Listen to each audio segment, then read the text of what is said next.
Hey everybody, what's up? Welcome back to another episode. We're going to talk about today the fear of photography. Why, is in specific, we as photographers are afraid to do our craft. And so let's get into this. Let's go.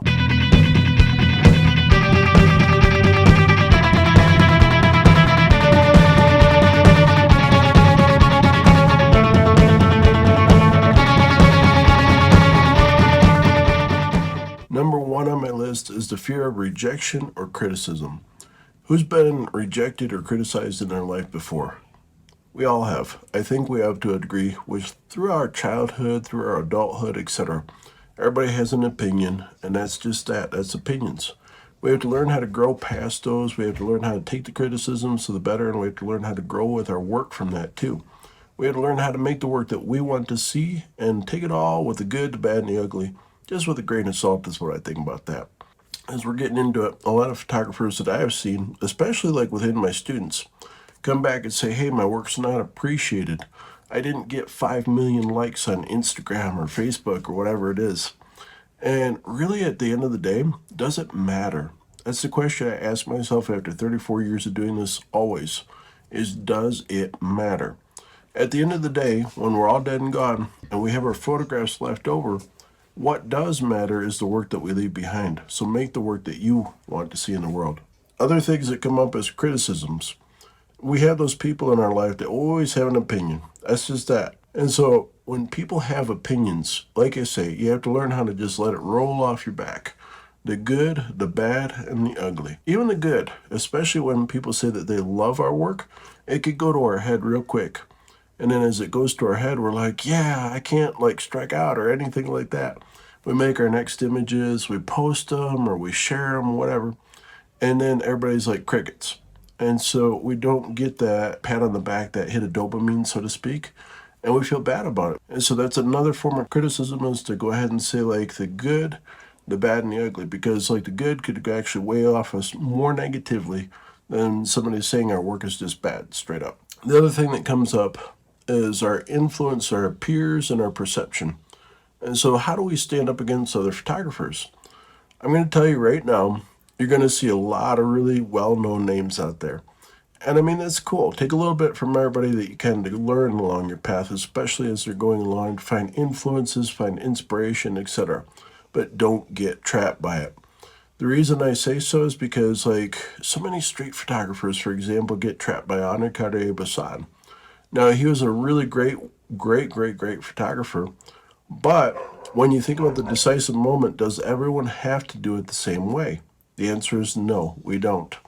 And so if you look at him versus like Saul Leiter versus Vivian Meyer versus all these different people that are held up as famous within industry, do we have to do it like them? No, find your voice. Find what works for you is my best advice for you. And so that gets our confidence on there as well, because like as our confidence grows, we make the work that we want to make and we kind of get feeling better about that. And like I say, the opinions, they just simply don't matter. Number two on my list is technical inadequacy. And so if you don't know enough about your camera to make your vision, you're gonna kind of sit back and you're gonna be like, yeah, I could go out and shoot today, but I don't want to, because when I go out there, everything's gonna be trash anyways, basically is what you're gonna tell yourself. We've all been there, we've all had those days. But I'm gonna tell you, if you don't try, you don't know. There was a time I was sitting in Los Angeles. I had scheduled a workshop downtown LA, and I was sitting in my Airbnb, and the alarm went off, and I look at my phone, and one by one, all my students for that workshop canceled because it was raining that day. And I thought, well, I could roll back over and I could get back into bed and I could say, hey, this is just a bad day or whatever, and I could like dwell on it. Or I could get up, dress up, show up, as I call it. Now, to get up, dress up, show up, I paid an Uber driver to play Russian roulette Uber, basically. I told him, I was like, hey, here's the deal, man. Like, take me anywhere in the city that you think I should go to make photographs today. And so he takes me to North Hollywood. He drops me off right next to Jimi Hendrix's star, and I start thinking about Purple Haze in my head as I'm looking at the star, and I was like, okay, we're going to photograph rock and roll today, whatever is rock and roll in my vision. But I walk up the way, I see an art store, I enter into the art store, and I start thinking about artistic values. I think about textures, colors, things like that. And this lady says to me, hey, if you like art, walk around the corner, there's another shop. And I go on this little mini adventure. And I was like, well, I'm hungry. And so I went and found the nearest In-N-Out Burger. And as I was walking down towards In-N-Out Burger, I happened to see High Voltage Tattoo. Well, I've known the folks at High Voltage Tattoo for many years. If you all seen like the whole TV show and stuff that they went through with Kat Von D and everybody like that, I don't know Kat personally, but I know several of the artists that actually work at the shop. And so I walked in, and one of my friends was sitting there, and he wasn't busy with any appointments or anything. So I commemorated 30 years of tattoo, or 30 years of photography, I should say. I'm not a tattoo artist by far, but 30 years of photography that day with a light meter on my wrist. And so the whole thing is, like I say, get up, dress up, show up. I ended up continuing the adventure. I went up to the Sunset Strip. I saw up on the whiskey marquee that Red Jumpsuit Apparatus was playing. I walk in the door and I see all the guys from Red Jumpsuit Apparatus, and I was like, wow, these guys like started out 20 something years ago. And I go up and I talk to them and I'm like, hey, what's up? How's it going? I make a bunch of photographs. I become like distant, fast friends, I guess, with the guys. And they invite me to sit down and have coffee one day if I'm back out in Los Angeles, etc. But we ended up talking and talking and talking, and I was like, okay, well, let's end up this, and let's go to the Rainbow and live in the legend of Lemmy Kilmister. And that ended up going down to Lemmy's old apartment and singing Motorhead songs in the street till about 3 a.m. in the morning. And so again, I could have been in bed the whole day. I could have ordered takeout. It could have been a really lazy, non-productive day. But I went back with a whole camera full of photographs instead of just sitting there in bed with nothing, basically. So again, get up, dress up, show up. You never know where it's going to take you if you simply go out there and try to make the photographs that you want to make. And so I'm going to tell you another story real quick.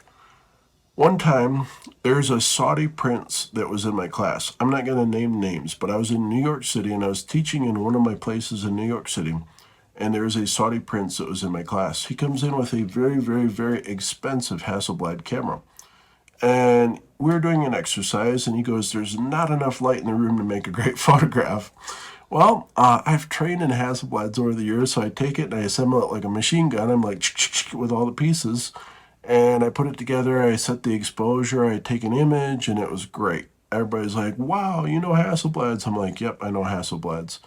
This guy just goes, huh, and he's just sitting there in disbelief.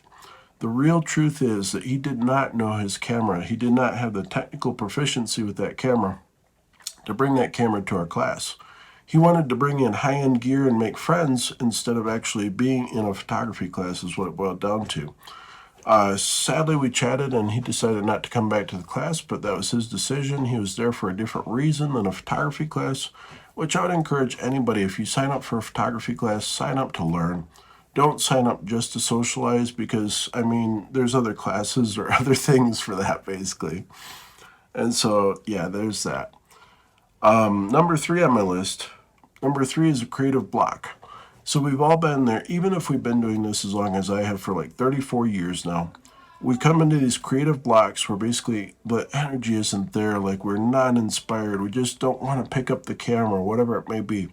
We have to find the things to get us out of our comfort zone to start making work again, because as soon as we start making work, that's what our creative aspects all come back to us, and then we make better work.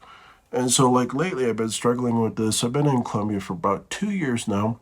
My wife and I got married here, and we have our family here now, and we're working on everything like that. But I don't know if it's like not knowing the language, or I don't know if it's being unfamiliar places, or whatever it may be, not even knowing like all the laws and regulations here technically at this point. I was like afraid to go out there and make photographs, so to speak. And so this is like a creative rut for me, so to speak. The last 2 years, I photographed for myself. I photographed like light on the street. I've, of course, photographed family and things like that. But I really wasn't doing what I was doing in New York, which was doing like street photography, making portraits, doing things for business, etc. It's been a different ride. And so I was in like a creative rut. And just yesterday, we were in the middle of a mall, and I see this older gentleman. He has these brown leather shoes on, and he's got a white shirt on, and he's probably standing there waiting for his wife, is what I imagine. But he's sitting there with his arms crossed, and he's just in this ray of sunlight. The ray of sunlight was so intense that it blacked out the background, and I love these high contrast kind of shots when I was doing my street photography back in New York City. And so I quickly set in my cameras on my little RX100 that I keep in my pocket, and I took a pot shot. Just as I had taken a shot, basically, he turned to me and he kind of looked at me and I just kind of fiddled with my camera a little bit, pretending like I was making an adjustment like I would in New York basically as well. If somebody wants to call me out, that's cool. They could come talk to me. I'll show them the image. I'll serve it up like I do anybody. I'll be like, look at this amazing image I just made of you, etc. But I mean, this guy just kind of looked at me and he's just like, psh, tourist, whatever. I'm like, okay.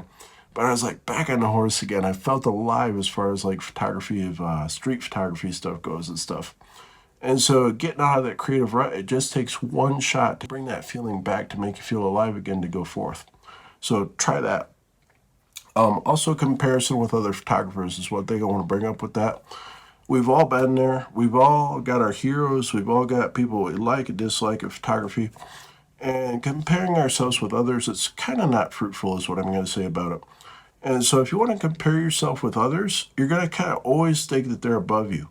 And that's bad for your photography because you aren't going to make the work that you want to make because you're trying to be this when you should be you, basically. I talked in all my classes about staying even, basically, staying even, all the good, the bad, and the ugly again. You don't want to be up here and you don't want to be down here because you don't want to be the best because there's only one way to go, which is down. You don't want to be the worst because you're not getting anywhere. You want to be right here and just stay even headed throughout the good, the bad, and the ugly. Don't compare yourself with other people's because you're going to draw yourself in a rut and it's going to be a toxic down spiral, which will not get you too far in your work.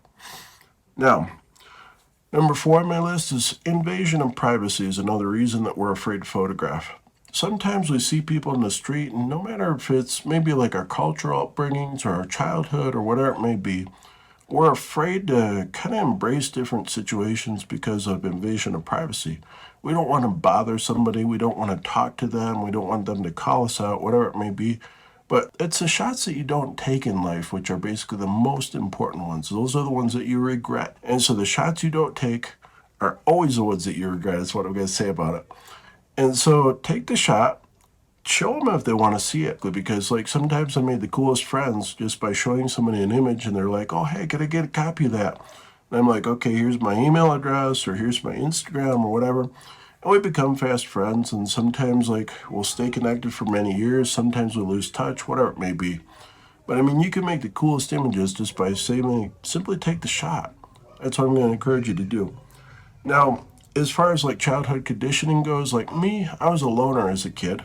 You wouldn't believe this, but I was a loner. And so by the time my formative years come about, so to speak, I was really sick for a while. I had really bad bronchitis as a child. And so I missed a lot of school, and by the time all my friends paired up and made friends with other friends, etc., and I came back to school, I felt like an outsider all my life until I was probably about in my sophomore year in high school. And so as I was going along on there, I always felt like I was just separate from everybody else, and that always set me back in a lot of things in life. And so our childhood can actually bring up a lot of these memories that are kind of subconscious in our mind that hold us back from the work that we want to make. If you're working on struggling with that kind of thing on there, I always like to do a lot of journaling. I like to do a freestyle journal every day. I keep 3 different journals, in fact, one for work, one for everyday journaling, and one for gratitude. That's a very good way to go into your day because you can kind of just brain dump what's in your mind and you can understand it, you can regurgitate it, you can organize it, put it back in your head again. And for dealing with something like I did as a child where I felt like an outsider, I asked myself the big question, why? And then I just sort of workshop it for myself, and that's like, oh, it's not so bad. It's not that bad at all. And you can understand it so you can go out and make the work that you want to make, basically, is the point. So, number 5 on my list is legal and ethical concerns. Sometimes we don't know the laws in different places. Like me with Colombia right now, I don't know all the laws here. I know most of the laws. But sometimes we don't know the laws. Sometimes there's ethical concerns too. Like if you're brought up in a very religious family, you're hesitant to photograph certain things depending on your upbringing, or if you have different beliefs or something like that, you're hesitant because of those beliefs. Now, to get over that kind of stuff, I want to offer you some advice today as well. A couple tips to overcome your fear in photography. Number 1, I offer workshops. A lot of my long-term students do this with me where we'd go through several different exercises to actually get over the fear of photography to kind of grow. Like I've had a lot of students over the year, like I think about one in particular. He came to me and he's just like, hey, Charlie, I'm really scared to go out there and make any kind of photograph. And I asked him, I'm like, why? Why are you scared? And he says, my parents said I had to be exactly what they said I had to be, basically. They wanted him to be a lawyer or something like that. And I was like, okay, but you love photography, right? And he's like, yes. And you see his face light up. And I'm like, why don't you make the thing that you love? And he said, because my parents said that I can't. That's an ethical thing right there, because he's like, on one hand, he's going against his culture, he's going against his family, things like that. But on the other hand, he has this undescribable urge where he has to go out and make photographs. And so I encouraged him. I was like, well, let's try one thing in the classroom. And let's see how it looks. And if you like it, we could go ahead and try a couple other things down on street level out in New York. And one thing led to the next. And many years later now, he's still making photographs, is the point. Sometimes you just need a little bit of encouragement to actually go forth and to make the things that you love. And so with workshops and stuff, I teach them on Zoom these days. I'll leave a link in the description if you want to sign up for a Zoom lesson with me. I do one-offs, but I also do package deals. So if you're interested in something like that, I can certainly help you get over the fear of photography as well. Now, writing down fears and understanding them is a big thing, as I said too. I want to bring up the thing of the idea of notebooks. If you are not already, go get yourself some type of notebook. It doesn't matter if it's just a regular old notebook or like if it's a fancy old moleskin or whatever. Get yourself a notebook. Carry it in your pocket if possible, because having it on you at all times when you have ideas or when you're struggling with things and things like that, or even to make notes with about your photography, it's a very good thing, because that's how we grow as photographers. Get it outside of your head, get it on the paper, organize it, put it back in, and understand it. If you want to grab a great notebook, you can over on the site coffeexcameras.com. I have a notebook available that I designed over there as well. It's specifically designed for photographers, actually. So, like, if you want to be part of that, you could jump over to the site, and we appreciate your support and all that good stuff. We got some new photographers coming up on the series I'll mention as well. If you want to be a part of that, you can go over to the interview tab on the site while you're there. And so that's the thing about fear about photography, is just actually doing it sometimes, ripping the Band-Aid, getting away from the fear. You have to actually try it the first time to realize it's not that bad.